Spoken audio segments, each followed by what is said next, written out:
सद्दाम हुसैन ने अपने दामादों की बगावत के बाद में उन दोनों को एक मैसेज भेजा कि मैं तुम दोनों को माफ करने के लिए तैयार हूं अगर तुम फौरन मेरी बेटियों को लेकर वापस इराक आओ। लेकिन जैसे ही उनका जहाज इराक में लैंड हुआ, सद्दाम हुसैन ने उन दोनों को हुक्म दिया कि मेरी दोनों बेटियों को तलाक दो, और इस तलाक के कुछ ही घंटों बाद इन दोनों को मार दिया गया। जिसके बहुत अरसे बाद सद्दाम हुसैन की बेटी से इंटरव्यू लिया गया, जिसमें इंटरव्यूअर ने उससे पूछा कि आपके शौहर को किसने मारा, क्या आपके बाप सद्दाम हुसैन ने? जिस पर उसने कहा कि नहीं। तो इंटरव्यूअर ने दोबारा पूछा कि फिर किसने मारा, क्या आपके भाई ने मारा? तो सद्दाम की बेटी ने कहा कि हां, हमारे हस्बैंड्स को हमारे भाई ने ही मारा।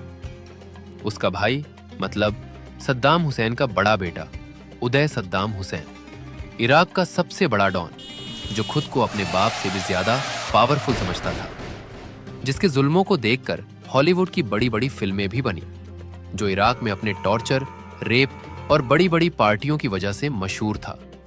कहा जाता है इराक की हर शरीफ औरत सद्दाम के इस बेटे के सामने आने से डरती थी, जो कभी भी किसी को उठाकर किडनैप कर लेता था, और कोई इसे कुछ नहीं कह सकता था, क्योंकि इराक इसके बाप का मुल्क था, जो इराक में कहीं पर भी किसी पर भी गोलियां चलाता था।